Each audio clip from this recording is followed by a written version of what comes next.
नमस्कार दोस्तों, मैं धर्मेंद्र पांडे आप सभी का आपके YouTube चैनल कंप्यूटर स्कॉलर्स में बहुत बहुत स्वागत करता हूं। आज मैं माइक्रोसॉफ्ट वर्ड हिंदी नोट्स का पार्ट 2 ट्यूटोरियल लेके आया हूं, जिसको देखने के बाद आप ऑफिस मेनू या फाइल टैब से जुड़े कमांड्स के विषय में पूरी जानकारी पाएंगे।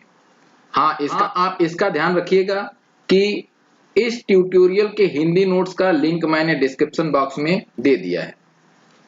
अगर आपको वीडियो पसंद आए तो प्लीज वीडियो को लाइक जरूर कीजिएगा और इसके आगे के नोट्स का नोटिफिकेशन पाने के लिए सब्सक्राइब बटन के साथ बेल आइकन को प्रेस करना बिल्कुल भी मत भूलिएगा। तो चलिए दोस्तों, Microsoft word Hindi notes part 2 शुरू करते हैं।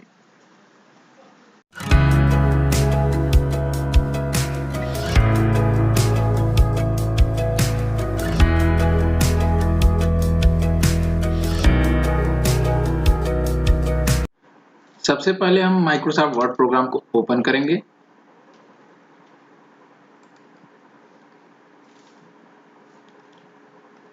आप देख सकते हैं कि माइक्रोसॉफ्ट वर्ड प्रोग्राम का विंडो ओपन हो चुकी है। यहाँ पर आज हम जो ट्यूटोरियल बनाने जा रहे हैं उसमें हम देखेंगे कि ऑफिस बटन के कौन कौन से कमांड किस काम में लाए जाते हैं। तो ऑफिस बटन को ओपन करने के लिए माउस से उस पर क्लिक कर सकते हैं। आप देख सकते हैं यहाँ पर new, open, save, save as, print, prepare, send, publish. तो ये तीनों कमांड जो है बहुत ज्यादा उपयोगी नहीं है, लेकिन new, open, save, save as, print, preview और क्लोज और वर्ड ऑप्शन वगैरह के बारे में हम लोग बाद में जानेंगे एग्जिट वर्ड। तो यहाँ तक आज मैं आपको ट्यूटोरियल में बताऊंगा। ध्यानपूर्वक देखिएगा, वीडियो को स्किप मत कीजिएगा। इसका ध्यान रखिए, वीडियो स्किप नहीं होना चाहिए, नहीं तो आपको जानकारी कम मिलेगी। जैसा कि दोस्तों देख रहे हैं आप, यहाँ पर एक ब्लैंक डॉक्यूमेंट ओपन हुआ है जिसका नाम है डॉक्यूमेंट 1 और यहाँ पर हमने काम कर रखा है। यहाँ ब्लैंक डॉक्यूमेंट के बारे में समझना यह है कि ब्लैंक डॉक्यूमेंट वो डॉक्यूमेंट होता है जो डिस्क पर सेव नहीं होता है। डिस्क का मतलब हार्ड डिस्क है यहाँ। तो जब भी आपको डॉक्यूमेंट में कोई काम करते हैं और उसके बाद कोई दूसरा आपको डॉक्यूमेंट ओपन करना होता है, तो उस समय हम यहाँ पर दो विधियों का प्रयोग कर सकते हैं। ये विधियां एक ही हैं, एक कमांड होता है और एक शॉर्टकट होता है। तो यहाँ पर हम देखते हैं पहली विधि के बारे में, जो मैं पिछले वीडियो के ट्यूटोरियल में बता चुका हूं। तो यहाँ पर देखते हैं Ctrl+N। Ctrl+N शॉर्टकट की को प्रेस करने पर आपका एक ब्लैंक डॉक्यूमेंट ओपन होगा। यहाँ पर आप देख सकते हैं कि डॉक्यूमेंट 1 खुला है। जितनी बार मैं 3 बार Ctrl+N शॉर्टकट की प्रेस करूंगा तो यहाँ पर आपका 3 डॉक्यूमेंट और ओपन होगा। तो मैं प्रेस कर रहा हूँ Ctrl+N, Ctrl+N और Ctrl+N। यहाँ देख सकते हैं कि 3 डॉक्यूमेंट ओपन हो चुके हैं। जिसे टास्क बार पर ले जाइए, माउस पॉइंटर को देखिए, तो एक डॉक्यूमेंट जो खुद ही खुल जाता है ब्लैंक, दूसरा, तीसरा और चौथा। तो यहाँ 3 डॉक्यूमेंट्स खुल चुके हैं। और जितनी बार आप कंट्रोल के साथ N शॉर्टकट की को प्रेस करते हैं उतनी बार आपका ब्लैंक डॉक्यूमेंट ओपन होता है। अब एक दूसरा तरीका प्रयोग करते हैं ऑफिस मेनू के न्यू कमांड का। यहां पर आप आइए, क्लिक करिए, आपके सामने न्यू कमांड है, लेकिन ये इस कमांड का प्रयोग करने पर सीधे आपका ब्लैंक डॉक्यूमेंट ओपन नहीं होता है। यहां क्लिक करिए, न्यू डॉक्यूमेंट का ऑप्शन मिलेगा जिसमें by default blank and recent. तो ब्लैंक डॉक्यूमेंट आपको यहां पर दिखाई दे रहा है। अगर ये सिलेक्टेड होता है बाय डिफॉल्ट, तो अगर आप इस पर इसको सिलेक्ट रखते हुए और क्रिएट बटन पर क्लिक करते हैं तो एक डॉक्यूमेंट आपका 4 खुला है, 5 भी खुल जाएगा। यहाँ देख सकते हैं। फिर इसके बाद एक बार पुनः चलते हैं, न्यू कमांड पर क्लिक करते हैं और यहाँ पर तमाम तरह के ऑप्शंस आ रहे हैं, लेकिन बहुत सारे ऑप्शंस को आप इसमें इंस्टॉल करना पड़ता है आपको। मैं यहाँ पर दिखा रहा हूँ। इंस्टॉल्ड टेम्पलेट्स का मतलब होता है कि ये आप माइक्रोसॉफ्ट कॉर्पोरेशन पहले से ही आपको इसमें कुछ टेम्पलेट्स बना कर दे रखी है, जिसके बारे में लोगों को पता नहीं होता है। वो ज्यादा मेहनत करते हैं इसके बारे में, इसके लिए। तो आप आसानी के साथ टेम्पलेट्स का प्रयोग कर सकते हैं और ये टेम्पलेट्स बहुत ही सिंपल होते हैं, बहुत अनेक काम में प्रयोग में लाए जाते हैं। तो देखिए यहाँ पर हम क्लिक करेंगे, हमारे कंप्यूटर में ऑलरेडी तमाम तरह के टेम्पलेट्स उपलब्ध हैं।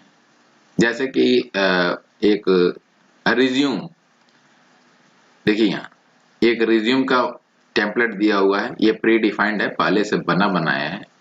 तो यहाँ पर मैं इसको दिखा रहा हूँ आपको। तो इस किसी भी एक ऑप्शन को चुनिए और उसके बाद उसका रिज्यूम का प्रीव्यू देखिए और उसके बाद क्रिएट बटन पर क्लिक करिए।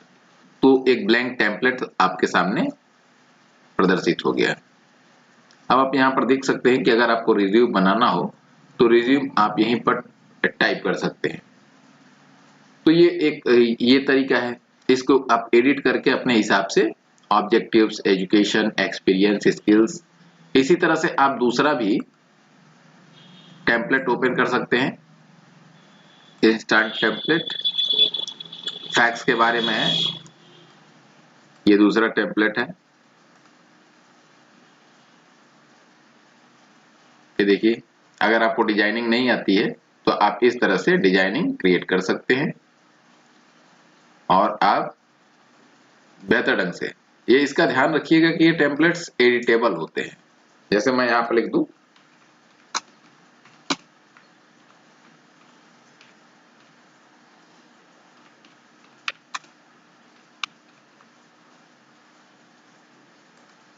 आप देख सकते हैं कि एडिटेबल है, इसमें जो कुछ भी चेंज करना चाहते हैं आप इजीली कर सकते हैं। तो ये आपका न्यू कमांड था जिसके बारे में हमने सीखा। तो बहुत लोग कंट्रोल एन ही यूज करते हैं, लेकिन आप यहाँ पर न्यू कमांड का प्रयोग करके अपने हिसाब से जितना चाहें उतना ब्लैंक डॉक्यूमेंट ओपन कर सकते हैं। लेकिन मैं एक बात आप बता देना चाहता हूं कि ब्लैंक डॉक्यूमेंट अनसेव्ड होता है, तो उसे सेव करना पड़ता है। सेव कमांड के बारे में हम जानेंगे। फिलहाल हम क्लोज करना सीख लेते हैं पहले कि डॉक्यूमेंट को क्लोज करना क्या होगा, डॉक्यूमेंट को क्लोज करना क्या होता है।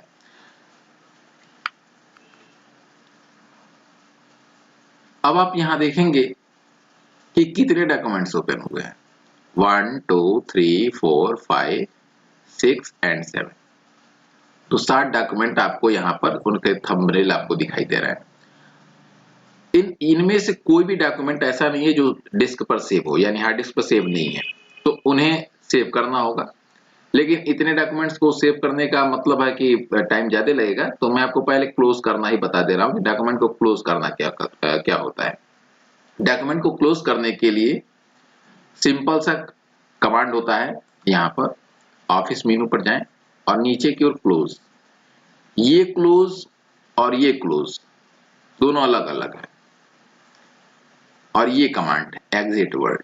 तो डॉक्यूमेंट को जब भी आपको बंद करने की जरूरत हो तो आप इसी क्लोज कमांड का प्रयोग कर सकते हैं। तो मैं यहाँ पर क्लिक करता हूं क्लोज। तो जो एक्टिव डॉक्यूमेंट होगा, यानी जो स्क्रीन पर आपको दिखाई दे रहा है, वो डॉक्यूमेंट आपका क्लोज हो जाए। लेकिन अगर आपने कोई भी चेंज किया हुआ है डॉक्यूमेंट के भीतर तो वो बंद नहीं होगा, डायरेक्ट बंद नहीं होगा। उसके लिए आपसे पूछेगा कि do you want to save the changes in document, या डॉक्यूमेंट का जो नाम होगा जो आपने दे रखा है, तो यहाँ पर आप नो कर देते हैं। तो बिना सेव हुए, यानी वो डिस्क पर सेव नहीं होगा, वो बंद हो जाएगा। उसी तरह से कंट्रोल डब्ल्यू यूज करें। कंट्रोल डब्ल्यू यूज अगर करते हैं तो यहाँ पर आपका वही सेम डायलॉग बॉक्स खुलेगा। फिर control W, control W, control W, control W, यानी आपका शॉर्टकट जो होता है डॉक्यूमेंट को क्लोज करने का, वो होता है control plus W. Control plus W से आप किसी भी एक्टिव डॉक्यूमेंट को क्लोज कर सकते हैं। और दूसरा, ऑफिस मेनू के भीतर क्लोज कमांड का प्रयोग कर सकते हैं, जो मैंने नोट्स में आपको कंप्लीटली दे रखा है। आप चाहें तो नोट्स से आप, जो मैंने डिस्क्रिप्शन बॉक्स में दिया है लिंक उसका, उस पर क्लिक करके आप उसे ओपन करके वहां से चेक कर सकते हैं कि कौन सा कमांड किस काम में आता है और उसका शॉर्टकट क्या है। तो आगे चलते हैं। तो क्लोज कमांड आप समझ लिए होंगे पूरी तरह से। अगर कोई दिक्कत हो, कोई परेशानी हो, तो आप कमेंट में मुझे उसको लिख सकते हैं, पूछ सकते हैं। मैं उसका एक अलग से वीडियो आपको बना के दे दूंगा। अगला कमांड है सेव और सेव एज। यहाँ मैं आपको पहले ही बता दूं कि ये केवल दो ही कमांड होते हैं, सेव और सेव एज, लेकिन इसको कई तरीके से लोग जानते हैं। Ctrl+S, F12 ऐसा कुछ नहीं है। सेव और सेव एज होता है, उसका शॉर्टकट है आपका Ctrl+S, सेव का Ctrl+S होता है और सेव एज का F12 होता है। अब इन दोनों कमांड्स में अंतर क्या है? इन दोनों कमांड्स में बेसिक अंतर ये होता है कि आप जब भी कोई ब्लैंक डॉक्यूमेंट ओपन करते हैं तो वो सेव नहीं होता है। तो यहाँ पर आपको ध्यान रखना है कि आप जब भी कोई ब्लैंक डॉक्यूमेंट ओपन करें तो उसे सेव करने के लिए आप ऑफिस मेनू के सेव एज और सेव एज कमांड का प्रयोग कर सकते हैं, या फिर इसका Ctrl+S और F12, ये चार विधियां हैं। एक तरीका यहाँ पर क्विक एक्सेस टूलबार पर सेव बटन भी दिया होता है, यहाँ पर भी आप क्लिक कर सकते हैं। तो जब आपका डॉक्यूमेंट अभी सेव ना हुआ हो, यानी वो ब्लैंक है, यानी उसको किसी नाम से सेव नहीं किया गया है, तो ऐसी स्थिति में आप उसे सेव करने के लिए 5 तरीके अपना सकते हैं। तो वो सेव कमांड ऑफिस मेनू का सेव एज कमांड, या सेव एज का Ctrl+S, F12 सेव एज का, या फिर आप यहाँ पर सेव बटन का प्रयोग कर सकते हैं। तो मैं बारी बारी दिखा रहा हूं। तो एक सेव एज डायलॉग बॉक्स जरूर खुलेगा, पहली बार, एक बार केवल। तो यहाँ पर मैं सेव पर क्लिक किया, आप देख सकते हैं सेव एज डायलॉग बॉक्स खुल गया। दूसरा तरीका अपनाया, सेव एज पर क्लिक किया, तब भी सेव एज खुल गया। मैंने सेव बटन पर क्लिक किया, सेव एज खुल गया। उसके बाद Ctrl+S प्रेस किया तो भी सेव एज खुला, और F12 फंक्शन की को प्रेस किया तब भी सेव एज डायलॉग बॉक्स खुल गया। यानी पहली बार अगर आप डॉक्यूमेंट जैसे सेव नहीं किए हैं तो कोई कमांड अगर यूज करते हैं तो आपके सामने एक सेव एज डायलॉग बॉक्स जरूर खुलता है। अब मैं यहाँ पर किसी विधि का प्रयोग कर ले रहा हूँ और मैं सेव एज डायलॉग बॉक्स को ओपन कर ले रहा हूँ। जब save as dialog box open हो गया आपका, तो यहाँ पर आपको पहला ध्यान रखना है कि आप किस फोल्डर में उसे सेव करना चाहते हैं। तो फोल्डर का नाम यहाँ चुनते हैं, ये नेविगेशन पैन होता है डायलॉग बॉक्स का। यहाँ पर आप आएंगे तो सारे डिस्क ड्राइव्स यहाँ पर नजर आते हैं जो हार्ड डिस्क के होते हैं, पेन ड्राइव, जो भी आप मीडिया हो, आपका मोबाइल फोन्स का भी हो सकता है, तो यहाँ पर आपको नजर आएगा। यहाँ पर उस डिस्क ड्राइव को सिलेक्ट करना है आपको।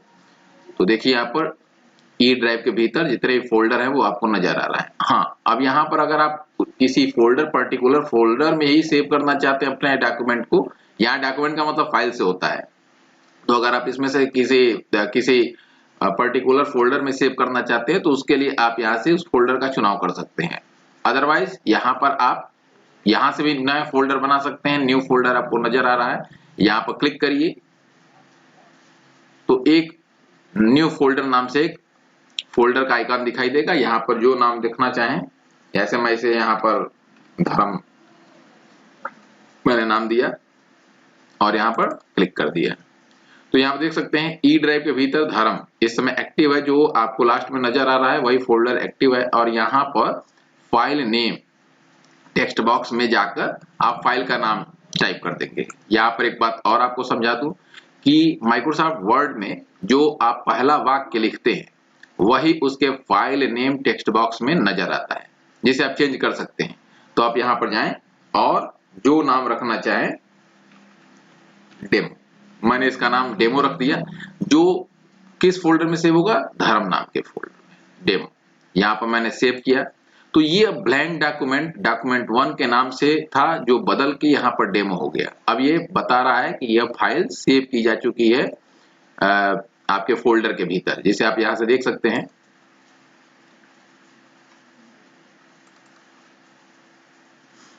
ई ड्राइव के भीतर और यहाँ पर धर्म, आप देख सकते हैं कि यहाँ पर डेमो नाम से एक फोल्डर क्या कहते हैं, धर्म नाम के फोल्डर में ये डेमो आपका सेव हो चुका है।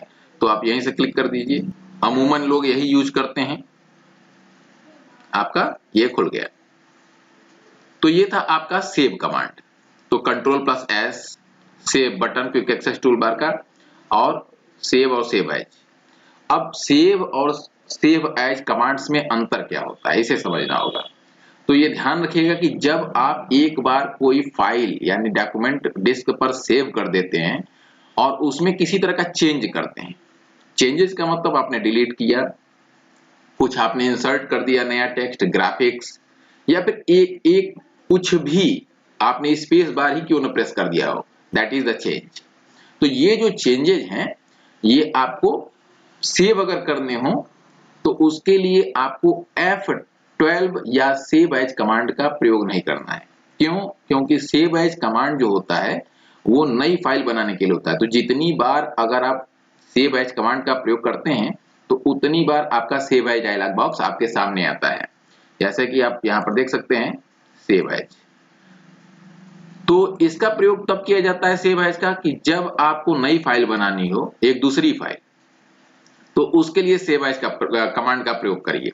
अगर आपको ऐसा नहीं करना है तो सेव एज को मत प्रयोग करिए।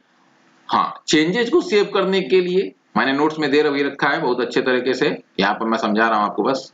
तो अगर मान लीजिए आपने यहाँ टाइप किया है और इसे आपने डिलीट कर दिया, और ये डिलीट करने के बाद अगर आप चाहते हैं कि ये जो चेंजेज हैं ये आपके डॉक्यूमेंट में सेव हो जाए, तो उसके लिए आप केवल सेव कमांड का प्रयोग करेंगे, Ctrl+S का प्रयोग करेंगे, या फिर यहाँ पर जो आपका कमांड है, बटन है सेव कमांड का, उसका प्रयोग कर सकते हैं। तो चेंजेस को सेव करना हो तो आप सेव कमांड का प्रयोग करें, नई फाइल बनानी हो तो सेव एज का। लेकिन पहली बार अगर आप सेव डॉक्यूमेंट को सेव करना चाहते हैं तो पांचों में किसी का भी प्रयोग करेंगे तो सेव एज डायलॉग बॉक्स खोलना तय है। तो ये बात आपको समझ में आ गई होगी। अब अगला कमांड है यहाँ पर आपका ओपन। ओपन कमांड का प्रयोग तब किया जाता है जब आप कोई फाइल डिस्क पर पहले से ही ऑलरेडी सेव कर रखे हैं। जैसा कि हमने बताया यहाँ पर कि आप यहाँ से जाते हैं और यहाँ से क्लिक करके ओपन कर लेते हैं। तो कभी कभी क्या होता है कि कुछ ऐसे भी प्रोग्राम्स हैं जिसमें आप डायरेक्टली आप फोल्डर से जाके ओपन नहीं कर सकते, उसके लिए आपको सॉफ्टवेयर के भीतर जाके ओपन कमांड की सहायता से ही ओपन करना होता है उसे। तो ऐसी स्थिति में माइक्रोसॉफ्ट वर्ड में या ज्यादा से ज्यादा प्रोग्राम्स में आप डायरेक्टली तो ओपन कर सकते हैं, जैसे कि यहाँ पे खुला हुआ है, यहाँ पे आपने डबल क्लिक किया और यहाँ से आपका प्रोग्राम खुल जाता है फोल्डर्स के माध्यम से ही। लेकिन वही सेम चीज अगर आप चाहते हैं कि मैं इसे बंद कर दे रहा हूँ, Ctrl+W प्रेस किया और ये बंद हो गया, आपका एप्लीकेशन आपके सामने है, देख सकते हैं ये एप्लीकेशन विंडो है, डॉक्यूमेंट आपके सारे बंद हो गए। अब चाहते हैं कि आप यहाँ से कोई डॉक्यूमेंट ओपन कर ले, तो यहाँ पर जाए। अब यहाँ पर भी देख सकते हैं कि तमाम तरह के रिसेंटली ओपन डॉक्यूमेंट नजर आ रहा है। यहाँ से भी आप क्लिक कर देंगे तो वो डॉक्यूमेंट ओपन हो जाएंगे, जैसे डेमो मैंने किया था, यहाँ पर क्लिक कर दिए खुल गया। उसी तरह से आप यहाँ पर माइक्रोसॉफ्ट वर्ड की विशेषताएं टू रिज्यूम कोई भी हो आप यहाँ से ओपन कर सकते हो। तो रिसेंटली जो जल्दी ही आपने पीछे के समय में खोला था उन डॉक्यूमेंट्स को ओपन करने के लिए इसका प्रयोग कर सकते हैं। लेकिन अगर आप कोई दूसरा जो आपको पता नहीं है या इस लिस्ट में नजर नहीं आ रहा है तो आप यहाँ से ओपन कमांड पर क्लिक करते हैं। उसके बाद उस फोल्डर को सिलेक्ट करते हैं जिसमें आपकी फाइल है, कोई भी। यहाँ पर चलते हैं, देखते हैं कोई किसी में है, तो यहाँ पर रिज्यूम नजर आ रहा है, रिज्यूम पर आप क्लिक किए और ओपन पर क्लिक कर दिए। तो आप देख सकते हैं कि यहाँ पर रिज्यूम आपके सामने वो खुल गया। तो ओपन कमांड का प्रयोग करने के लिए आपको Ctrl+O शॉर्टकट की का प्रयोग करना होता है, या फिर ऑफिस मेनू के ओपन कमांड का प्रयोग करते हैं। जब ये आप दोनों प्रयोग करते हैं तो ऐसी स्थिति में एक ओपन डायलॉग बॉक्स खुलता है, जैसा कि मैंने पीछे दिखाया आपको। तो ओपन डायलॉग बॉक्स में दो बातें होती है, सेव एज जैसा ही होता है, लेकिन उसमें सेव करने के लिए फोल्डर चुनते हैं, यहाँ पर लोकेशन देने के लिए फोल्डर ओपन करते हैं, जिससे कि हमारा किस फोल्डर के भीतर हमारी कौन सी फाइल सेव है। यहाँ तो यहाँ पर डॉक्यूमेंट सेव है, मैंने इसको खोला, सेम वैसा ही है, इसे आप समझ गए होंगे। तो अब आगे चलते हैं। अब हम जानेंगे प्रिंट कमांड के बारे में। प्रिंट कमांड जो होता है वो डॉक्यूमेंट को, जब डॉक्यूमेंट आपका प्रिंट के लिए यानी पेपर पर जब प्रिंट करने के लिए तैयार हो जाता है, जब आप उसे कागज पर प्रिंट करना चाहते हैं तो प्रिंट कमांड का प्रयोग करते हैं। लेकिन प्रिंट कमांड का प्रयोग करने से पहले एक कमांड और जान लेते हैं जिसका नाम है प्रिंट प्रीव्यू, जो आपको स्क्रीन पर नजर आ रहा है, ये print preview. Print preview command क्या होता है? प्रिंट प्रीव्यू कमांड वो कमांड होता है जिसकी सहायता से आप डॉक्यूमेंट को पहले ही देख लेते हैं कि वह जो डॉक्यूमेंट के कंटेंट्स हैं वो पेज पर कैसे प्रिंट होंगे। तो इसके लिए जरूरी है कि प्रिंट प्रीव्यू कमांड का प्रयोग किया जाए। लेकिन इस प्रिंट प्रीव्यू कमांड का प्रयोग तब किया जाता है जब डॉक्यूमेंट की साइज बहुत ज्यादा बड़ी होती है, क्योंकि बहुत ज्यादा पेजेज होते हैं। तो ऐसे में आप प्रिंट प्रीव्यू कमांड का प्रयोग कर सकते हैं। देखते हैं यहाँ पर, जब आप प्रिंट प्रीव्यू कमांड का प्रयोग करते हैं तो इसके दो तरीके हैं। पहला है प्रिंट प्रीव्यू, तो आपके सामने प्रिंट प्रीव्यू विंडो आपके सामने ओपन हो गई। अब ये ध्यान रखना है कि ये प्रिंट प्रीव्यू का विंडो है, ये वो विंडो नहीं है, मेन विंडो नहीं है डॉक्यूमेंट का, एप्लीकेशन का, ये उसी के भीतर खुला हुआ है। तो आप यहाँ पर देख सकते हैं कि यहाँ पर आपके तमाम तरह के सेटिंग्स दिए हैं। जैसे प्रिंट का ऑप्शन आप यहाँ से भी प्रिंट कर सकते हैं, मार्जिन्स यानी किनारे, इसके बारे में हम लोग बाद में जानेंगे एक एक करके, जैसे आप समझते जाएंगे तो यहीं से आप समझ जाएंगे कि हमको करना क्या है। जूम का परसेंटेज क्या है, कितने पेजेस देखने हैं, जैसे 2 तो एक साथ 2 पेजेस आपको दिखाई देंगे। मैग्नीफायर यूज किया गया है, यानी मैग्निफिकेशन होने लगेगा इसमें। तो आप इस पर क्लिक करके और इसके तथ्यों को समझ सकते हैं।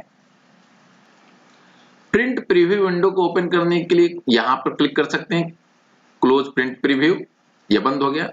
अब प्रिंट प्रीव्यू यानी इस कमांड का एक शॉर्टकट है जिसको मैंने नोट्स में दे रखा है, प्रिंट प्रीव्यू का कंट्रोल के साथ F2। अगर आप शॉर्टकट यूज करते हैं तो बहुत जल्दी आप आसानी के साथ काम करते हैं। कंट्रोल F2, देखिए यहां से तुरंत आपका प्रिंट प्रीव्यू विंडो आपके सामने खुल गई। तो प्रिंट प्रीव्यू जब भी, आपको फिर से समझा दूं एक बार, कि जब भी आपको पेपर पर प्रिंटर से डॉक्यूमेंट के कंटेंट्स को प्रिंट करना हो तो उसे चेक कर लें, क्योंकि अगर नहीं करते हैं और पेज खराब होता है तो इंक की खपत होगी, बिजली, तमाम तरह के, या फिर पेज आपका बर्बाद जाएगा। समय सबसे बड़ी चीज है, समय बर्बाद हो जाएगा। तो ऐसे में इन सब की बचत करने के लिए आप प्रिंट प्रीव्यू का प्रयोग पहले कर लें। आप इसमें आसानी से देख सकते हैं कि आपके डॉक्यूमेंट का प्रिंटिंग जो है वो किस प्रकार से होगा। अब बात करते हैं, इसको बंद करते हैं और बात करते हैं प्रिंट कमांड का। प्रिंट के लिए दो तरीके दिए गए हैं। पहला तरीका है प्रिंट कमांड से और दूसरा है Ctrl+P। इसका शॉर्टकट Ctrl+P होता है। तो शॉर्टकट हमेशा याद रखिए, जल्दी काम होता है। तो जब भी आप कंट्रोल के साथ P प्रेस करेंगे या ऑफिस मीनू के प्रिंट कमांड का प्रयोग करते हैं तो आपके सामने एक प्रिंट डायलॉग बॉक्स नजर आएगा। ये डायलॉग बॉक्स बहुत ही इंपॉर्टेंट होता है, ये ध्यान रखना है आपको। अब इसमें इस डायलॉग बॉक्स के मेन कंटेंट्स को समझते हैं। थोड़ा समय दीजिएगा, आसानी समझ में आ जाएगा। प्रिंटिंग में बहुत लोगों को परेशानी होती है। तो प्रिंटर, यहाँ पर name drop down list box में आपको वो प्रिंटर्स नजर आएंगे जो ऑलरेडी आपके इस कंप्यूटर पर इंस्टॉल्ड है। तो एप्सन L380 सीरीज का है, ये इसकी कॉपी एक बन गई है। फैक्स, माइक्रोसॉफ्ट प्रिंट, PDF, जैसा कि समझिए कि यहाँ पर आप एक कंप्यूटर पर एक से अधिक प्रिंटर्स इंस्टॉल कर सकते हैं। जैसा कि आपने देखा भी होगा, जैसे कि आप किसी जन सेवा केंद्र या डिजिटल फोटो स्टूडियो में जाते हैं तो वहां पर 2 प्रिंटर कम से कम लगे रहते हैं। यहाँ पर आप उनमें से कौन सा प्रिंटर आप सिलेक्ट करते हैं प्रिंट के समय, तो जो जिसके आगे ग्रीन लगा हुआ है वो बताता है कि ये डिफॉल्ट है। ये डिफॉल्ट सेटिंग हम बदल सकते हैं। तो डिफॉल्ट मतलब जब भी आप प्रिंट के लिए तैयार होंगे तो आपके सामने जो आपका मुख्य प्रिंटर होगा वो डिफॉल्टली यहाँ पर नजर आएगा। लेकिन आप चाहें तो यहाँ से सिलेक्ट करके दूसरा प्रिंटर भी चूज कर सकते हैं, ये आपकी आवश्यकता के अनुरूप है। तो जिस प्रिंटर के साथ आपको प्रिंट करना हो वहां पर, हाँ, ये ध्यान रखना है कि वो प्रिंटर किस स्थिति में है। तो स्थिति यहाँ बता रहा है कि ये प्रिंटर आइडल है। अब अगर हम यहाँ पर देखें और प्रिंटर को ऑन करें तो ये आइडल की जगह रेडी हो जाएगा। ये आप देखेंगे बता रहा है टाइप क्या है, एप्सन L380 सीरीज।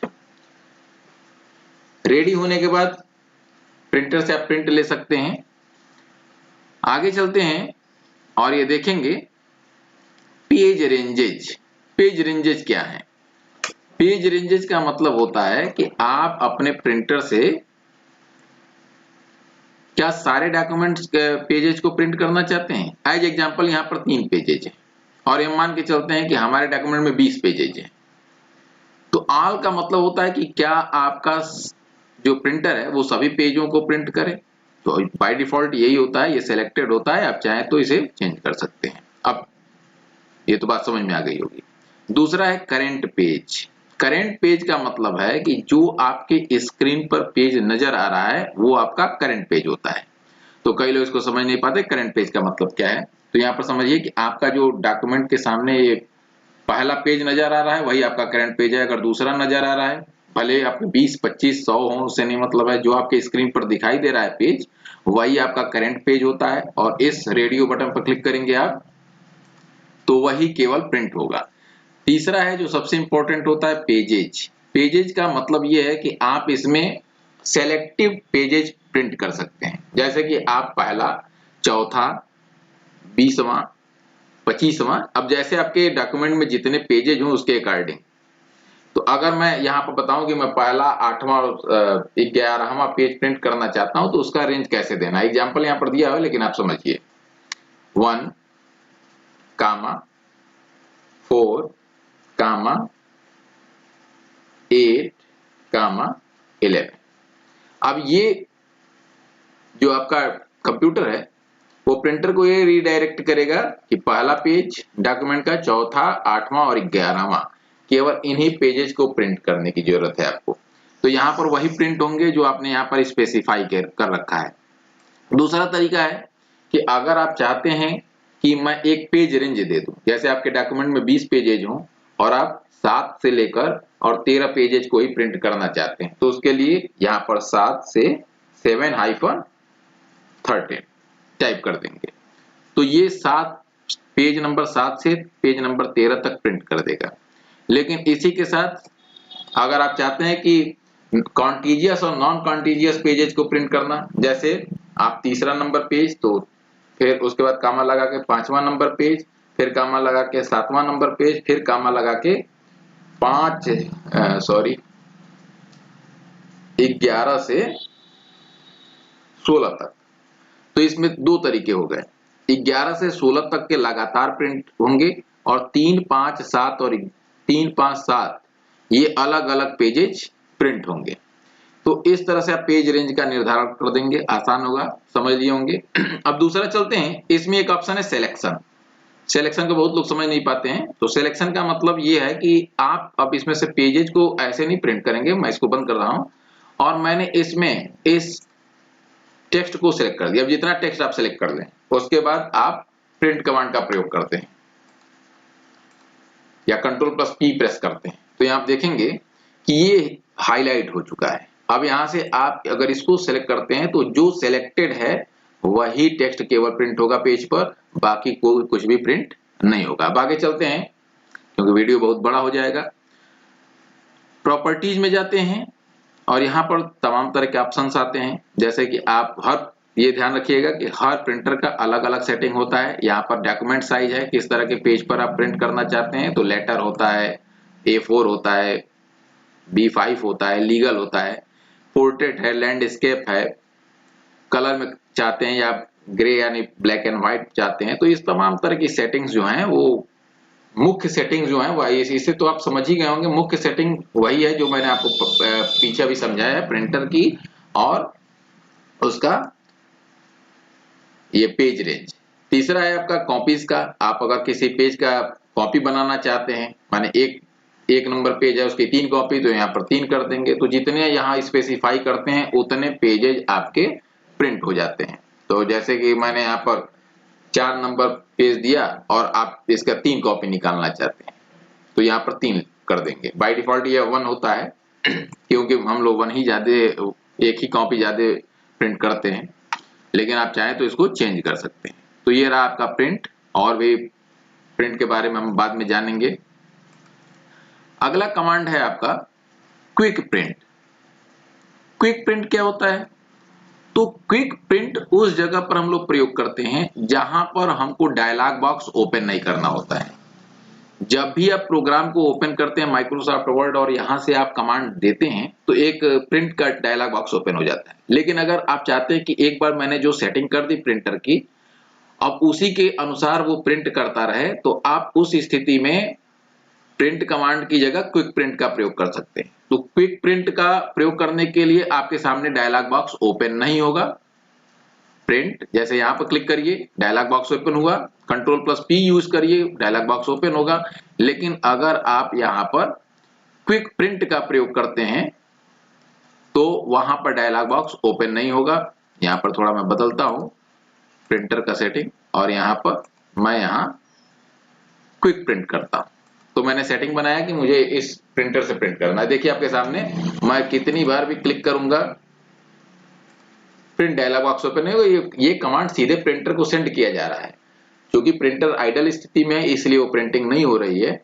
तो आप जब भी, कई लोग ये जान नहीं पाते क्विक प्रिंट क्या होता है, तो क्विक प्रिंट का प्रयोग करने से पहले आप डायलॉग बॉक्स में ऑलरेडी वो सारी सेटिंग्स कर लें जो आप प्रिंटर के लिए निर्धारित करना चाहते हैं। उसके बाद आप क्विक प्रिंट का प्रयोग करते रहें और प्रिंटिंग का काम करते रहें।